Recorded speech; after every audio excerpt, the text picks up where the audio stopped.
Hello everyone and welcome to my coloring corner.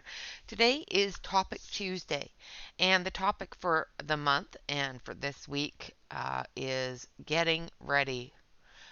This month's topic and this month's theme is watercoloring. So today's topic is going to be how to prepare your watercolored pages. This is a page directly out of the Magical Mermaids Grayscale Coloring Book for Adults by Rachel Minsk. Mintz. I always say it wrong. And I have cut this directly out of the book. So it is from here. This is the lighter version here. I did use the darker version, and I will tell you why. The reason why I use the darker version, I prefer a darker grayscale. It helps me see the darker lines. B, when going over it with a liquid, I still want it to be seen. So this is a clear liquid once it dries. However, the last time I did this, I did notice that it blurred the lines a little bit. So I wanted it to be nice and deep so that when I do go over it, it won't blur those lines. So these are the things you're going to need. You're going to need to tape down your page. Completely tape it down onto a surface that you can work on. B, you're going to need a very wide brush, heavy brush, or a spatula. This is a silicone makeup spatula that you can use to spread that liquid. A heat gun or a heat tool or a hair dryer, anything that will help you dry the glazing liquid. And of course, the glazing liquid. This is satin glazing liquid by Golden.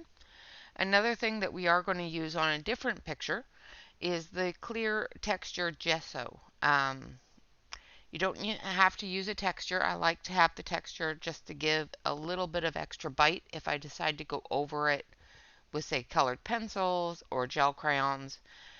Just something to give that page a little bit of tooth.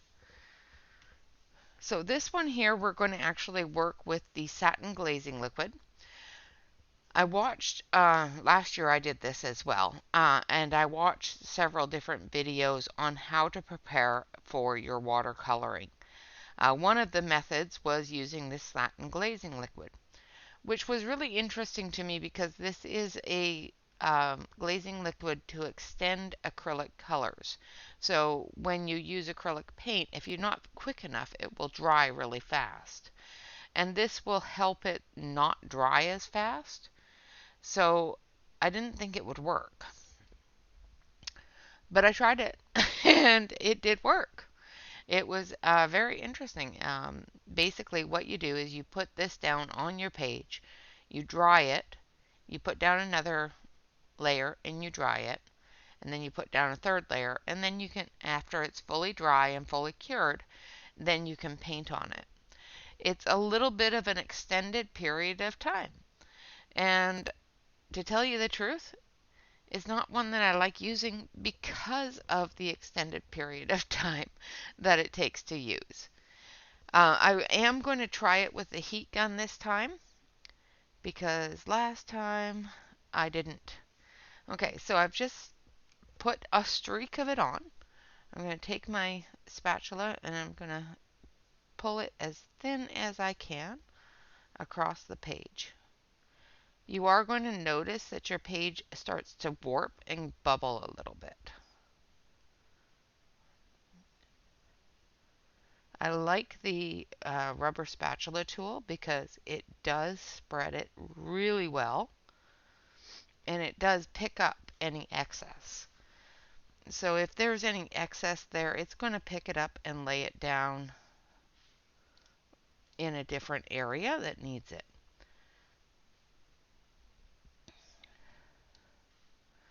I'm sorry guys, I seem to be coming down with a bit of a cold, so for some reason I'm a little sniffly and I don't like it. Now the one thing I don't like about the tool is if it doesn't grab enough of it at the base, it pulls on the paper, so be careful of that.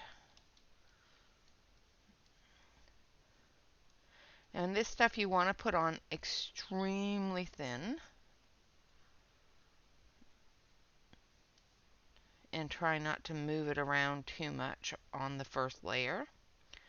Otherwise you can end up moving too much of the ink around, and I don't want the ink to be moved around. Okay, so there's our first layer. It's all on there really, really thin. I'm going to turn on the dryer.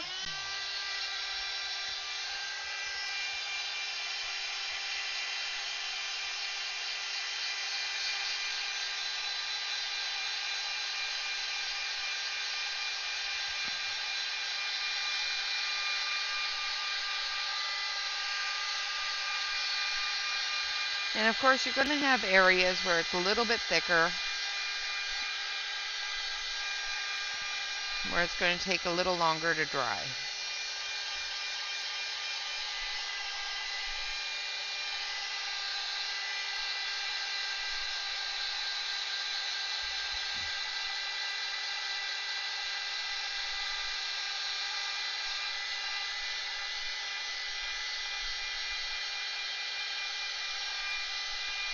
Another thing that you can notice is it is drying clear,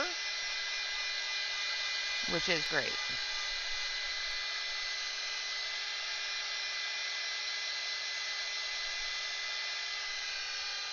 And this is the boring part.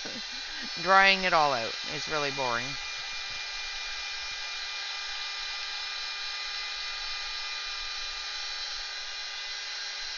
Try not to get too close to your page because the heat tool does get really hot, so you don't want to burn your page.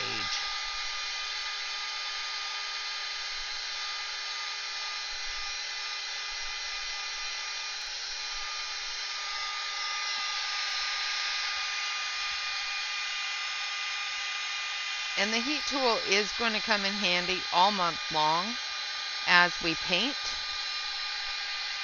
not just for when we prepare it. So the heat tool will stay on my desk throughout the entire month so that we can use it while we're painting to dry things so that we can get multiple layers on things.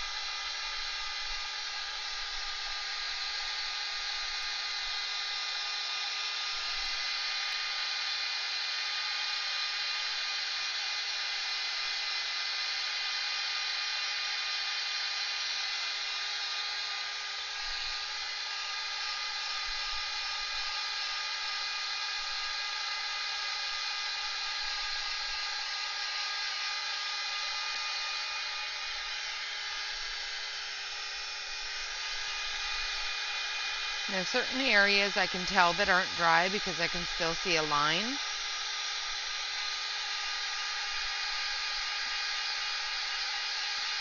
Of the glazing liquid.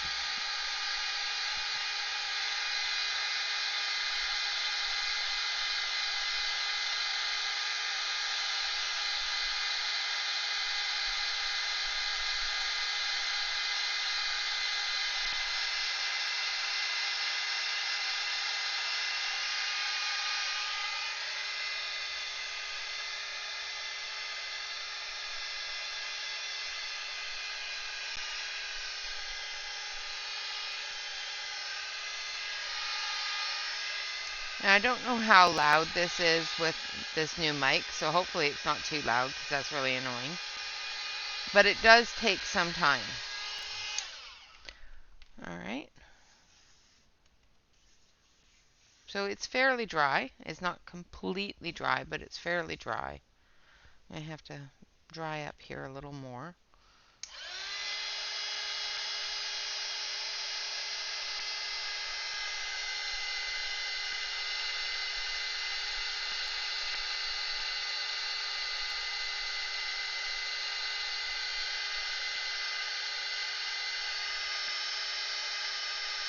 And I'll put a second coat on this, and then I'm going to dry it again with the heat gun, and then I'll leave it be. And we'll flip this over, because on the other side I have the other page that we're going to be using, that we're going to use the other additive to.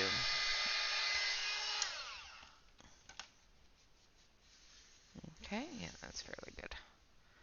That's fairly dry. Okay, so once again, we're going to take the liquid and we're just going to squirt a line of it all the way down the edge. And we're going to drag it across the picture, doing it fairly thin.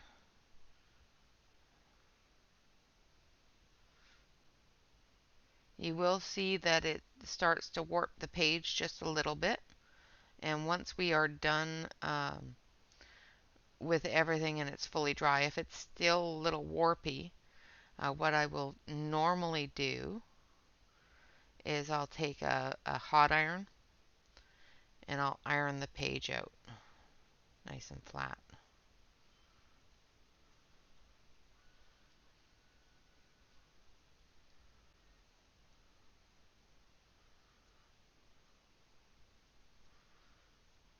Just getting that nice and thin, making sure that we have no heavy areas.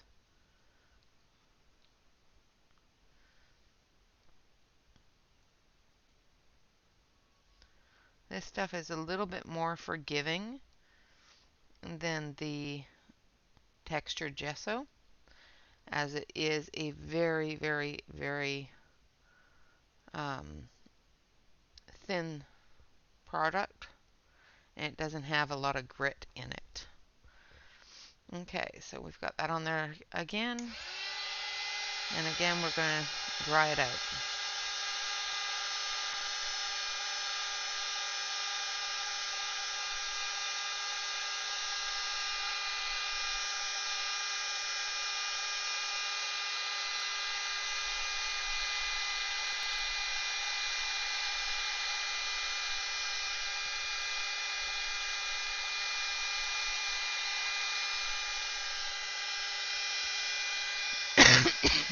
Sorry about that. It doesn't smell. It doesn't have any horrible odor. Anything like that.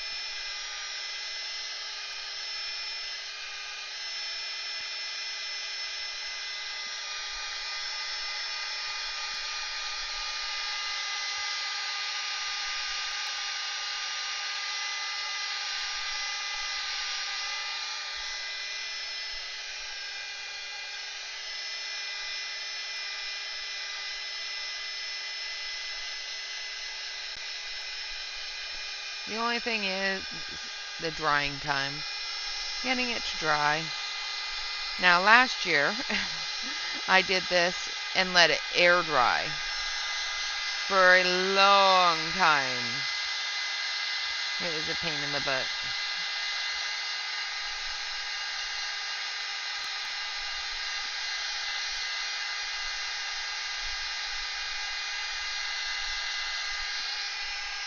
Sorry about that. You don't need to get the bump from the hair dryer or air dryer.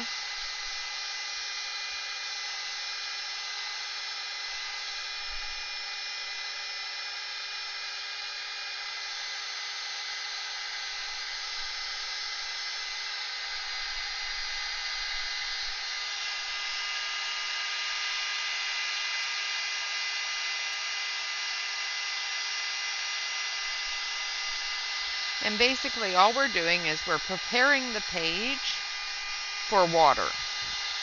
We're sealing it so that when we put water on it, it's not going to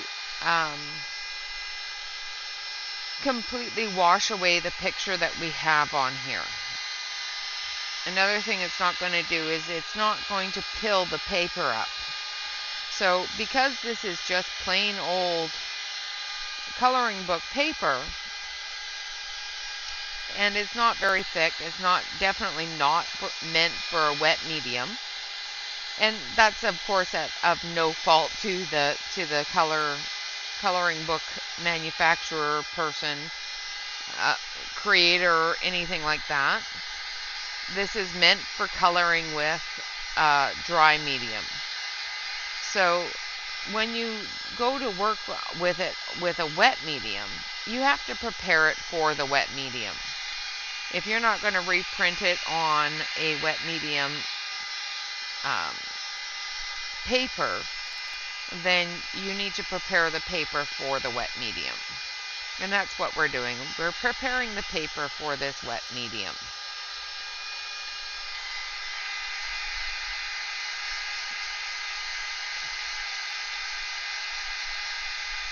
And I want to make sure it's really dry this time because I'm going to be flipping it over so that we can do the gesso on the one on the other side.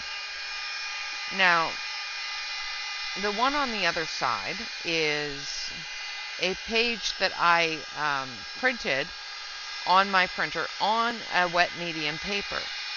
However, the printer I used is a inkjet printer. And inkjet printers have a tendency, even after you leave them sitting for a long period of time, they have a tendency to bleed the ink under a wet medium. So we're going to gesso that one. A, because I want to make sure that it doesn't bleed the ink. And B, because it is a type of picture where I want to use a mixed media on it. So I want to put different types of media on it, whether it be two different types of watercolor and acrylic, or whether it be watercolor and pencil. Now this could use a third layer, and I might put a third layer on it before we start painting on it. I will see how heavy it is with the coating after. This is wet up here still, because I still need to iron it because it does have a bit of a bump to it. So I will take a hot iron to it and flatten it out. So I will probably put another layer on it as well. But you guys are probably bored to tears with watching paint dry, basically. Yes, this is Topic Tuesday, where you get to watch paint dry. So there is our glazing liquid one completed. And I'll put aside that spatula because I'm not going to use it for the textured gesso. So let's make sure it's fairly dry. And I will peel it up and make sure that it didn't just soak through to the back side and that it's not just pooling on the back. So this is the satin glazing liquid from Golden. Alright, so on the back side here, let's flip this over. I have a picture from the Creative Haven coloring book. I do believe it's the fairy. Hold on a sec, I gotta look now because brain does not retain information.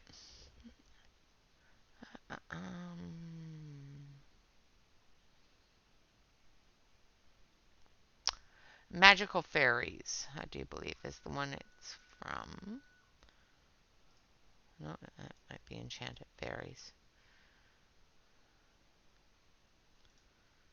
Yeah, it's from the Enchanted Fairies series, from the Creative Heaven, something like that. Creative Haven.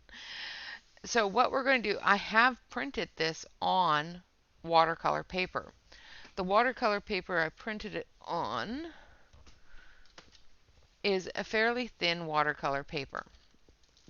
And this is what I'm going to have all of the things printed on that we paint this month, other than things that are painted in the book.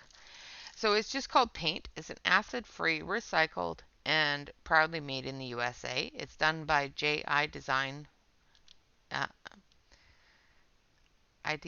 Ideation Creative Arts. Um, it was not overly expensive, and it's just a really good um, 67-pound watercolor paper. However, it's thin. It's not a high GSM. It's not a cold pressed, warm pressed, nothing like that as far as I can tell. And when you print on it with a inkjet printer, as I was saying, the ink tends to bleed. I have printed this a couple of days ago, so it should hold to the page a little as much as possible. But if I was to go directly on this with water, it may bleed all those lines out, and we don't want that. So instead, we're going to go, and also I'm going to use a mixed media on this. So we're going to go in with the clear texture gesso.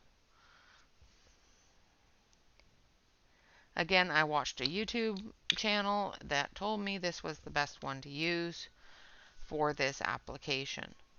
So now I'm using a brush, and as you can probably see up here, nope, no, you can't see up there.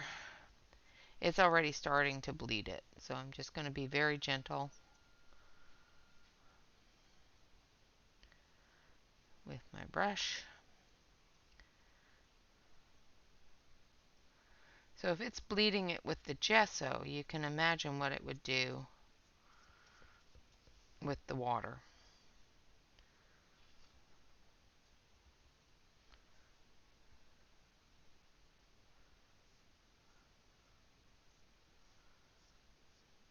I'm really hoping this doesn't bleed too bad. Yeah, it's bleeding pretty bad.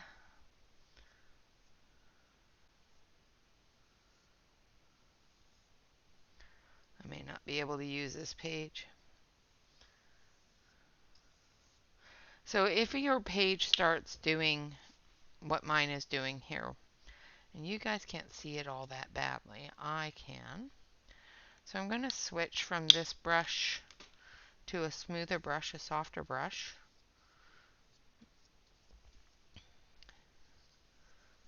And I'm just going to move this around. I'm putting it on fairly thick. And I'm hoping to not move too much of that ink. It's moving a lot.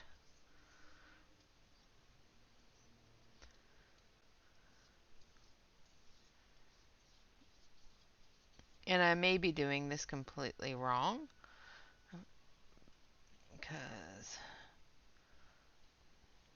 but I think it's just the factor of the inkjet printer.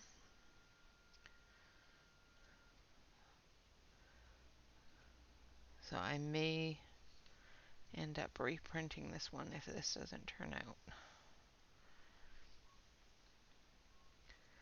So I'm not liking how thick I've had to put that on, but that's okay. We'll work with it. Now I'm just going to smooth it out.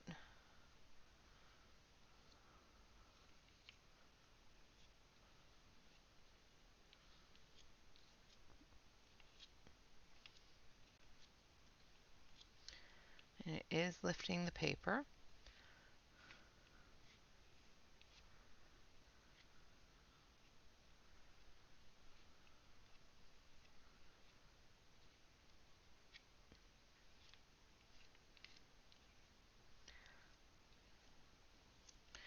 Alright, let's dry it out and see how it looks.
Yeah, I'm not liking the way that looks. Sorry, guys. I'm really hoping that it just dries out.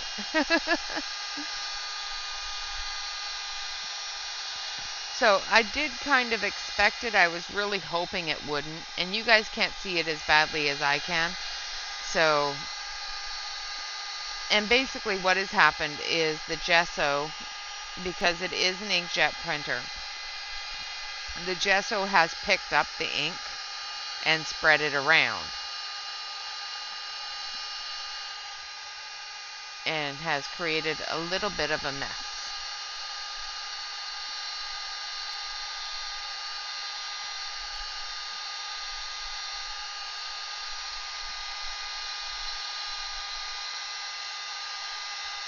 But it's not showing very much on the camera, which is interesting.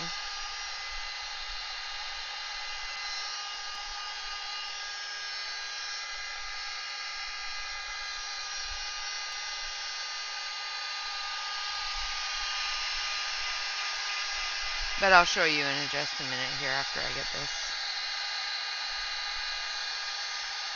smoothed out.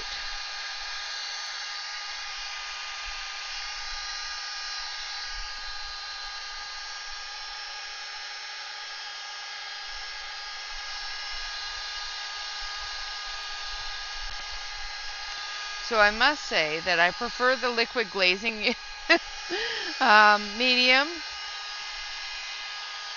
However, it does apply very smooth. So when you're using it, it doesn't give you as much texture as this gesso does.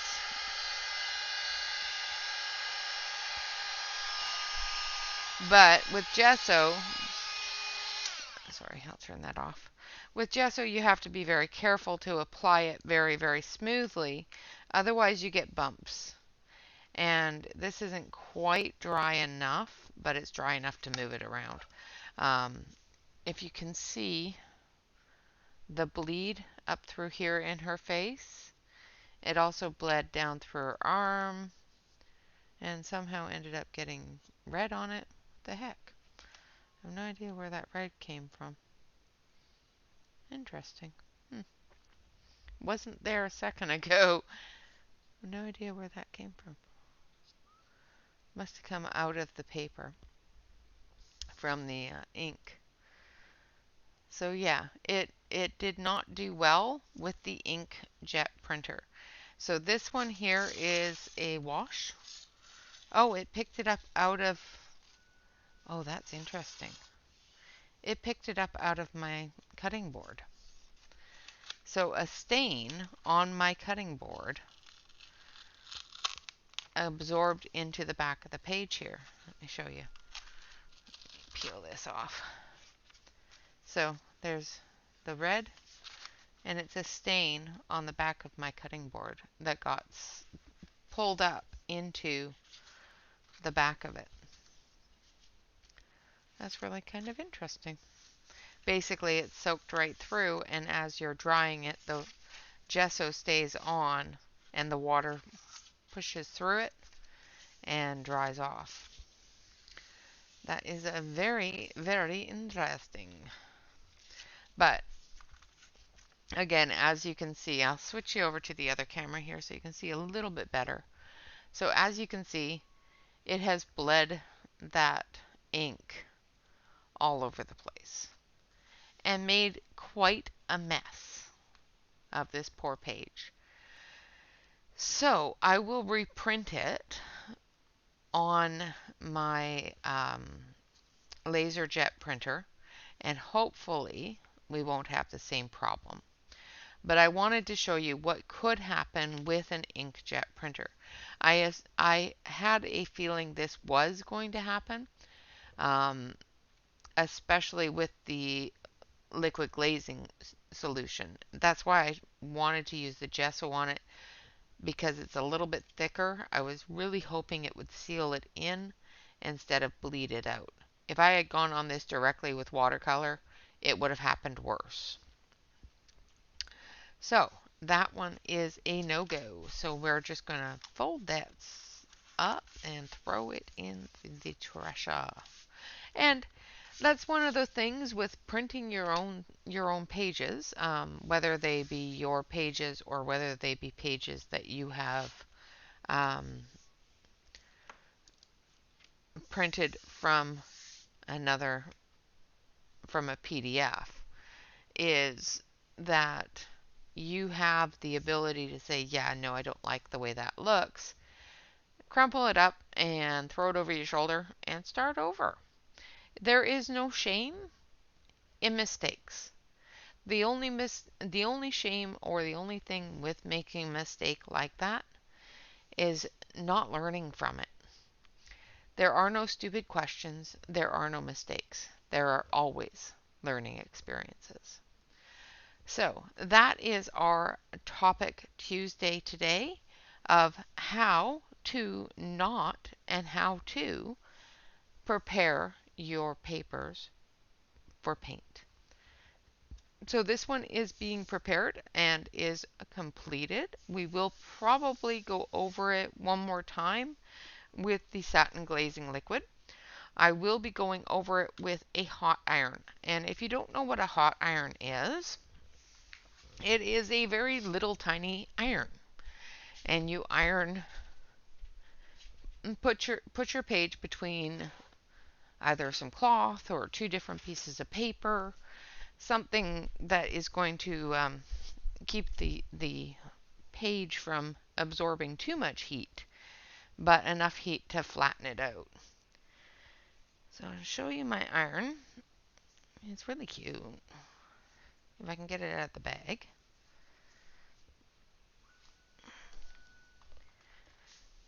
So this is my iron.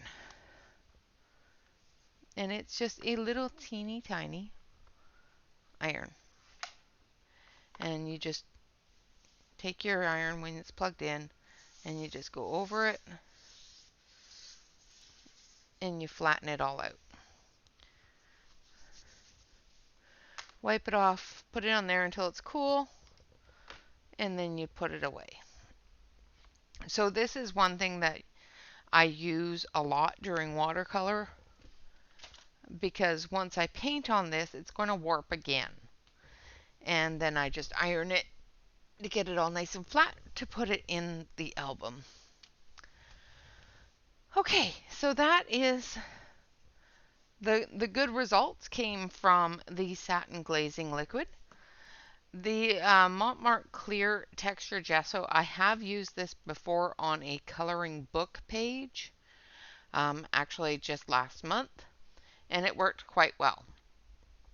I think the problem today, well, I know the problem today, was the fact that the page that I tried to use it on was printed with an inkjet printer. Inkjet just sprays the ink on the page in the way that the picture is, in the design the picture is in, and it sits on the top of the page. It doesn't actually permeate the page as much. But we'll try it with the LaserJet printer and see if it will permeate the page a little bit better. Otherwise, we'll have to try with just the satin glazing liquid and not have too much mixed media. All right, guys, until then, tomorrow is, of course, our Wellness Wednesday, and we're going to, I think we're going to paint her. What do you think? Yeah, I think we're going to paint her tomorrow. So, stay tuned for that. I hope you have a fantastic day. And, of course, if you have any topics for Topic Tuesday this month, let me know, and I will look into them and choose one for next week's Topic Tuesday. Until tomorrow, guys, thank you all so much for watching. I hope you have a fantastic day. I will leave the links to the satin glazing liquid as well as the Montmartre clear texture gesso in the description below. Of course, I am an affiliate for Amazon, so they will be affiliate links. I am also an affiliate for Rachel Mintz, And the link for their store is also down below, as well as a coupon code to get you 33% off of, I think it's 30, a percentage off of your purchase from Rachel Minsk. I can't guarantee how much it is because I can't remember. Because my brain's just not working today. I don't know why. Okay, so other than that, guys, I want to say thank you all very much for watching. I hope this has been helpful. If not helpful, at least interesting. Other than that, I'm sorry about the white noise from the heat gun, but I wanted you to experience it. Until then, until tomorrow, of course, always remember to be kind to one another, relax, color, and stay safe. Until next time, bye bye for now.